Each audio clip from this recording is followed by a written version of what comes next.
Hello everyone, मेरी पिछली tense की वीडियो में हमने सीखा था कि टेंस किसे कहते हैं और टेंस के 3 टाइप यानी कि प्रेजेंट, पास्ट, फ्यूचर के बारे में हमने जाना था। और इन तीनों टाइप्स की फर्दर चार सब कैटेगरीज कौन कौन सी होती हैं, क्या क्या होती हैं, ये सब हमने उस वीडियो में कवर कर लिया था। आज की क्लास में हम लोग सीखने वाले हैं प्रेजेंट इंडेफिनिट टेंस, जिसे हम लोग सिंपल प्रेजेंट टेंस भी बोलते हैं। गाइज, इस पूरे क्लास में मैं आपको सिर्फ एक ही टेंस पढ़ाऊंगी and that is present indefinite tense, क्योंकि ये बहुत इंपॉर्टेंट होता है, तो इसे डिटेल वे में अच्छे से समझना बहुत जरूरी है। तो वीडियो को बिल्कुल ध्यान से देखिएगा, क्लास में बिल्कुल एंड तक बने रहिएगा। चलिए वीडियो को स्टार्ट करते हैं। तो फ्रेंड्स, सबसे पहले हम देखेंगे कि प्रेजेंट इंडेफिनिट टेंस की पहचान क्या होती है। मतलब ऐसे कौन कौन से सेंटेंसेस हैं जिसे देख के आप समझ जाएंगे कि हाँ, ये प्रेजेंट हैं। तो देखिए, ऐसे वाक्य जिनके अंत में ता है, ती है, ते है, ता हूँ, ती हूँ, ते हो आए, तो आपको देख के तुरंत समझ जाना है कि हाँ, ये प्रेजेंट इंडेफिनिट टेंस है। देखिए, इस चीज को हम लोग कुछ एग्जाम्पल से समझेंगे। देखिए, पहला एग्जाम्पल है, सचिन क्रिकेट खेलता है, हम स्कूल जाते हैं, वह गाना गाती। अब देखिए, इन सारे वाक्यों के अंत में ता है, ते है, ती है और ता हूँ, ये सब कुछ आ रहा है। तो ये सारे सेंटेंसेस हमारी कौन सी कैटेगरी में आएंगे? प्रेजेंट इंडेफिनिट टेंस की कैटेगरी में आएंगे। ओके, और ऐसे जितने भी और भी सेंटेंसेस होंगे जिनके अंत में ता है, ती है, ये सब आएगा, तो हम लोग उसे प्रेजेंट इंडेफिनिट टेंस की कैटेगरी में रखेंगे। अब देखिए, यहाँ तक तो आपने ये समझा कि हाँ, जब भी वाक्य के अंत में ता है, ती है, ते है आए, तो हम लोग उसमें प्रेजेंट इंडेफिनिट टेंस का स्ट्रक्चर यूज करेंगे। बट इसी के साथ साथ एक बहुत इंपॉर्टेंट कॉन्सेप्ट है जो आपको समझना होगा कि हम लोग प्रेजेंट इंडेफिनिट टेंस का यूज कहाँ कहाँ करते हैं। मतलब when to use present indefinite tense, हम लोग प्रेजेंट इंडेफिनिट टेंस का यूज कब करें। देखिए, प्रेजेंट इंडेफिनिट टेंस का यूज हम लोग habits, daily routine, universal truth और जनरल फैक्ट्स बताने के लिए करते हैं। देखिए, हैबिट का मतलब क्या होता है? हैबिट मतलब आदत। जैसे मैं रोज सुबह कॉफी पीती हूँ, ये मेरी हैबिट है। तो आपको अपनी हैबिट बतानी हो किसी को, तो आप कौन सा टेंस यूज करेंगे? Present indefinite tense. इसके बाद है डेली रूटीन। डेली रूटीन का मतलब होता है जो काम हम लोग डेली बेसिस पे करते हैं।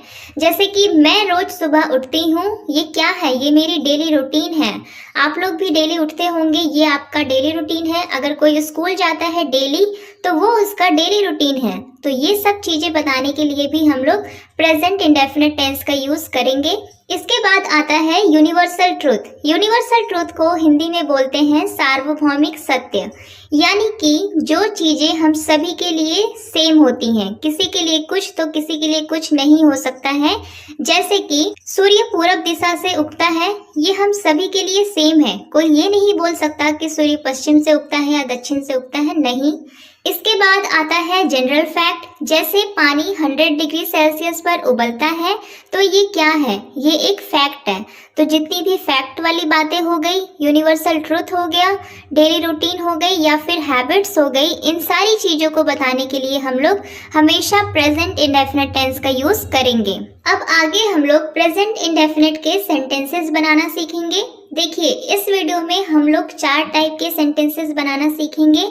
पहला है अफर्मेटिव सेंटेंसेस, दूसरा आता है नेगेटिव सेंटेंसेस, थर्ड है इंट्रोगेटिव एंड फोर्थ है नेगेटिव इंट्रोगेटिव।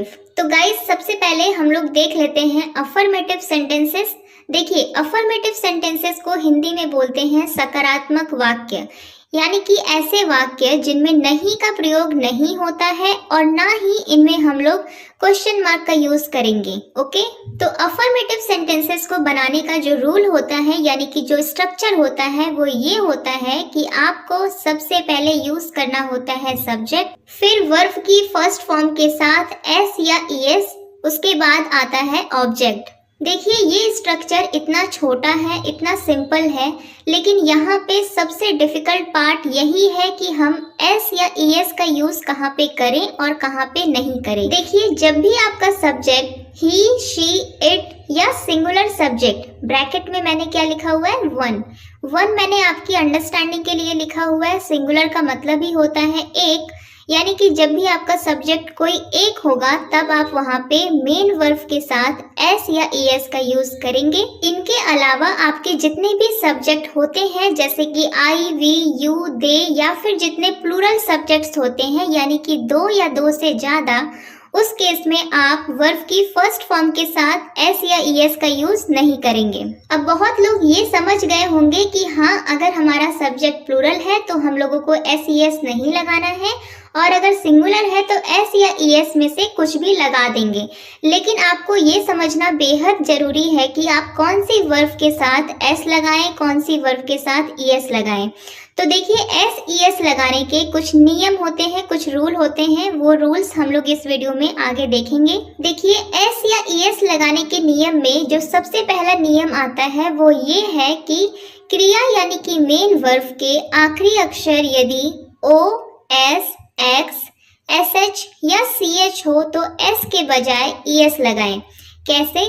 देखिए, जैसे गो में लास्ट लेटर क्या है? ओ, तो इसीलिए हम लोग गो के साथ ईएस लगाते हैं तो बन जाता है गोज। सिमिलरली टैक्स में लास्ट लेटर है एक्स तो हम लोग ईएस लगाएंगे, बन जाएगा टैक्सेस। वॉच में भी लास्ट लेटर सीएच है तो ईएस लगाते हैं। पास में लास्ट लेटर है एस तो यहाँ भी हम लोग ईएस लगाएंगे। वॉश में भी देखिए लास्ट में एसएच आया है तो हम लोग ईएस लगाते हैं। और टीच में भी लास्ट में सीएच है तो ईएस लगाएंगे। तो इस तरह गो बन जाता है गोज, टैक्स बन जाता है टैक्सेस, वॉच बन जाता है वॉचेस, पास बन जाता है पासेस, वॉश बन जाता है वॉशेस एंड टीच बन जाता है टीचेस।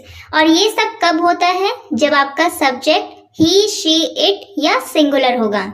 क्लियर? अब देखिए, एस या ईएस लगाने का दूसरा नियम होता है कि क्रिया यानी कि मेन वर्ब के आखिर में यदि वाई हो तो वाई का आई करके आगे ईएस लगाएं। जैसे कि देखिए, स्टडी में लास्ट में वाई है तो वाई को बदल देंगे आई में और लास्ट में ईएस ऐड कर देंगे तो बन जाएगा स्टडीज।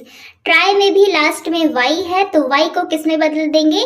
आई में और लास्ट में ईएस ऐड कर देंगे तो बन जाएगा ट्राइज। इसी तरह कैरी में भी लास्ट में वाई को बदल देंगे आई में और ईएस ऐड कर देंगे तो बन जाएगा कैरीज। और इसी का तीसरा नियम है कि अगर वाई के पहले स्वर हो तो वाई का आई नहीं किया जाता है, तब सिर्फ एस लगाएं। देखिए, मैं आपको समझाती हूँ। स्वर का मतलब होता है वॉवेल्स। वॉवेल्स कितने होते हैं? 5। कौन कौन से? ए, ई, आई, ओ, यू। यानी कि अगर आपका जो भी वर्ब है उसमें लास्ट में वाई आ रहा है और वाई से पहले अगर इन पांचों में से कोई भी आ रहा है तो तब आप वाई को आई में नहीं बदलेंगे, तब सिर्फ आप वाई के साथ एस वहां पे जोड़ देंगे। ठीक है? एग्जाम्पल्स देखिए, जैसे कि प्ले में लास्ट में वाई तो है लेकिन यहाँ पे वाई से पहले क्या आ रहा है? स्वर, यानी कि एक वॉवेल है तो हम लोग वाई के बाद सिंपली वहां पे एस ऐड कर देंगे तो बन जाएगा प्लेज। इसी तरह बाय में भी देखिए, लास्ट में वाई है लेकिन वाई से पहले एक स्वर है तो हम लोग सिर्फ एस ऐड कर देंगे तो बन जाएगा बायस। और ओबे में भी देखिए, लास्ट में वाई है लेकिन वाई से पहले क्या है? एक वॉवेल तो हम लोग यहाँ पे सिर्फ एस ऐड कर देंगे तो बन जाएगा ओबेज। ठीक है? तो अब हम लोग अफर्मेटिव सेंटेंसेस को बनाना सीखेंगे। देखिए, स्ट्रक्चर मैंने पहले आपको बता दिया कि सब्जेक्ट के साथ वर्ब की फर्स्ट फॉर्म और वर्ब की फर्स्ट फॉर्म के साथ एस या ईएस लग जाएगा अगर आपका सब्जेक्ट सिंगुलर है तो, और उसके बाद आ जाएगा आपका ऑब्जेक्ट। देखिए, इस चीज को अब एग्जाम्पल से समझेंगे। पहला एग्जाम्पल है, हम क्रिकेट खेलते हैं। तो यहाँ पे आपका सब्जेक्ट क्या है? हम, यानी कि आपका सब्जेक्ट एक से ज्यादा है, यानी कि ये सब्जेक्ट प्लूरल है तो हम लोग यहाँ पे वर्ब की फर्स्ट फॉर्म के साथ एस या ईएस नहीं लगाएंगे तो हम लोग सिंपली बोलेंगे वी प्ले क्रिकेट। यहाँ पे वी आपका सब्जेक्ट है, प्ले आपकी वर्ब की फर्स्ट फॉर्म है और क्रिकेट आपका ऑब्जेक्ट है। अब दूसरा एग्जाम्पल देखिए, राधा स्कूल जाती है। तो इस पूरे सेंटेंस में सब्जेक्ट क्या है? राधा। और मैंने आपको बताया था जब भी हमारा सब्जेक्ट कोई एक होगा तो हम लोग वर्ब की फर्स्ट फॉर्म के साथ एस ईएस लगाएंगे। तो यहाँ पे हमारा सब्जेक्ट सिंगुलर सब्जेक्ट है, सिर्फ राधा के बारे में बात हो रही है तो हम लोग एस ईएस लगाएंगे। तो हम लोग बोलेंगे राधा गोज टू स्कूल, क्योंकि जाने की इंग्लिश होती है गो, क्योंकि राधा एक सिंगुलर सब्जेक्ट है इसीलिए हमने यहाँ पे ईएस लगाया। ठीक है? एक और एग्जाम्पल देखिए, मेरी बहन फुटबॉल खेलती है। देखिए खेलने की इंग्लिश क्या होती है? प्ले। क्योंकि यहाँ पे हमारा सब्जेक्ट सिंगुलर है, मेरी बहन, यानी कि किसी एक बहन की बात हम लोग कर रहे हैं, तो इसलिए हम लोग प्ले के साथ एस लगाएंगे, तो हम लोग बोलेंगे माई सिस्टर प्लेज फुटबॉल। अब यहीं पे अगर मैं बोलूं मेरी बहनें फुटबॉल खेलती हैं, तो यहाँ पे सब्जेक्ट कैसा है? प्लूरल। क्योंकि यहाँ पे मेरी बहनों की बात की गई है ना, मतलब एक से ज्यादा बहनें हैं, तो इसलिए हमारा सब्जेक्ट यहाँ पे प्लूरल है। और जब भी हमारा सब्जेक्ट एक से ज्यादा होता है तो हम लोग एस कुछ नहीं लगाते हैं, तो हम लोग बोलेंगे माई सिस्टर्स प्ले फुटबॉल। अब हम लोग नेगेटिव सेंटेंसेस को बनाना सीखेंगे। देखिए नेगेटिव सेंटेंसेस को हिंदी में बोलते हैं नकारात्मक वाक्य, यानी कि ऐसे वाक्य जिनमें हम लोग नहीं का यूज करते हैं। तो नेगेटिव सेंटेंसेस को बनाने का स्ट्रक्चर होता है कि हम सबसे पहले सब्जेक्ट लगाएंगे, फिर डू या डज लगाएंगे, उसके बाद नॉट, और उसके बाद वर्ब की फर्स्ट फॉर्म देन ऑब्जेक्ट। अब यहाँ पे देखिए गाइस, अगर हमारा सब्जेक्ट सिंगुलर है तब भी हम लोग एस नहीं लगाएंगे। क्यों? क्योंकि यहाँ पे देखिए डू डज में हमारा ऑलरेडी एस लगा हुआ है, इसीलिए हम लोग वर्ब की फर्स्ट फॉर्म के साथ एस नहीं लगाएंगे। अब एक क्वेश्चन यहाँ पे ये उठता है कि हम किसके साथ डू का यूज करें और किसके साथ डज का यूज करें, तो इसे भी देख लेते हैं। देखिए डू डज का यूज कहाँ करना है, इसके लिए मैं आपको एक बहुत अच्छा ट्रिक बताती हूँ। अगर आपने रिलेट कर लिया तो आप बहुत अच्छे से समझ पाएंगे इस चीज को। देखिए अभी तक हमने क्या सीखा कि जब भी हमारा सब्जेक्ट ही, शी, इट या सिंगुलर होगा तो हम लोग वहाँ पे एस या ईएस लगाएंगे, यही सीखा ना हमने। अब आप थोड़ा सा दिमाग लगाइए और सोचिए कि डू और डज में किस में एस या ईएस आ रहा है। देखिए कॉमन सेंस है कि डज में हमारा लास्ट में ईएस आ रहा है। इसका मतलब है कि जब भी हमारा सब्जेक्ट ही, शी, इट या सिंगुलर होगा तब हम लोग डज का यूज करेंगे। और इसके अलावा आपके जितने भी सब्जेक्ट होंगे जैसे कि आई, वी, यू, दे या फिर प्लूरल सब्जेक्ट्स, उन सब के साथ हम लोग डू का यूज करेंगे। एग्जाम्पल से समझेंगे। देखिए राधा स्कूल नहीं जाती है। अब इसमें जो राधा है वो हमारी सब्जेक्ट कैसी है? सिंगुलर। तो हम लोग सिंगुलर सब्जेक्ट के साथ डज लगाते हैं, तो हम डज लगाएंगे, तो हम बोलेंगे Radha does not go to school. Does के बाद नॉट आएगा क्योंकि ये एक नेगेटिव सेंटेंस है, और नॉट के बाद डायरेक्ट हम लोग वर्ब की फर्स्ट फॉर्म यूज करेंगे। याद रखिएगा कि सब्जेक्ट भले ही आपका सिंगुलर होगा लेकिन एस यहाँ पे वर्ब की फर्स्ट फॉर्म के साथ नहीं आएगा, क्योंकि हमने यहाँ पे डज का यूज कर लिया है। दूसरा एग्जाम्पल देखिए, वे स्कूल नहीं जाते। अब इस सेंटेंस में हमारा जो सब्जेक्ट है वो कैसा सब्जेक्ट है? प्लूरल। और जब भी हमारा सब्जेक्ट प्लूरल होता है तो हम लोग प्लूरल सब्जेक्ट के साथ डू का यूज करते हैं, तो हम बोलेंगे they do not go to school. अब आगे हम लोग इंट्रोगेटिव सेंटेंसेस यानी कि प्रश्नवाचक वाक्य बनाना सीखेंगे। देखिए इनका स्ट्रक्चर समझने से पहले आपको कॉन्सेप्ट समझना होगा। अब देखिए जो इंट्रोगेटिव सेंटेंसेस होते हैं वो दो टाइप के होते हैं। पहला वो जिनका आंसर आप सिर्फ और सिर्फ हाँ या ना में दे सकते हैं, जैसे कि क्या तुम खेलते हो, क्या सीता लिखती है, क्या हम लोग पढ़ते हैं। इन सारे क्वेश्चंस को देखिए, इनका आंसर आप सिर्फ हाँ या ना में दे सकते हैं। तो इन्हें बनाने का जो स्ट्रक्चर होता है वो ये है कि आपको सबसे पहले डू या डज लिखना होता है, फिर आप लगाएंगे सब्जेक्ट, उसके बाद वर्ब की फर्स्ट फॉर्म और उसके बाद ऑब्जेक्ट, और लास्ट में क्वेश्चन मार्क लगाना मोस्ट इम्पोर्टेंट है। एग्जाम्पल देखिए, क्या तुम पढ़ते हो। अब इस सेंटेंस में हमारा सब्जेक्ट क्या है? यू। और मैंने आपको बताया था कि जब भी हमारा सब्जेक्ट आई, वी, यू, दे होता है तब हम लोग डू का यूज करेंगे। तो हम पहले डू लिखेंगे, फिर हम लोग यू लिखेंगे, सब्जेक्ट हमारा यू है, और उसके बाद वर्ब की फर्स्ट फॉर्म, पढ़ने की इंग्लिश होती है रीड, तो सेंटेंस बन जाएगा डू यू रीड। लास्ट में क्वेश्चन मार्क हम लोग लगाएंगे। एक और एग्जाम्पल देखिए, क्या वह स्कूल जाता है। अब इस सेंटेंस में देखिए हमारा जो सब्जेक्ट है वो कैसा है? सिंगुलर है। तो सिंगुलर सब्जेक्ट के साथ हम लोग डज का यूज करते हैं, तो हम बोलेंगे does he go to school. पहले हमने डज लगाया, फिर हमने सब्जेक्ट यानी कि ही लगाया, और फिर वर्ब की फर्स्ट फॉर्म यानी कि गो लगाया, और उसके बाद जो भी है वो हमारा ऑब्जेक्ट है। ये तो हो गई फर्स्ट टाइप। अब दूसरी टाइप होती है WH फैमिली वाली, यानी कि जिसका जवाब आप सिर्फ और सिर्फ हाँ या ना में नहीं दे सकते, आपको पूरा पूरा सेंटेंस बोलना पड़ेगा ही। जैसे राम क्या खेलता है, तुम कहाँ रहते हो। इन सेंटेंसेस को देखिए, इनका आंसर आप सिर्फ हाँ या ना में नहीं दे सकते। आपको बताना पड़ेगा कि राम क्या खेलता है, आपको बताना पड़ेगा कि आप कहाँ रहते हैं। तो इस टाइप के क्वेश्चंस को हम लोग WH फैमिली में रखते हैं। देखिए WH फैमिली में बहुत सारे वर्ड्स आते हैं, जैसे कि वाई मतलब क्यों, व्हेन मतलब कब, हाउ मतलब कैसे, वेयर मतलब कहाँ, व्हाट मतलब क्या, विच मतलब कौन सा, हुज मतलब किसका, हु मतलब कौन और हुम मतलब किसको।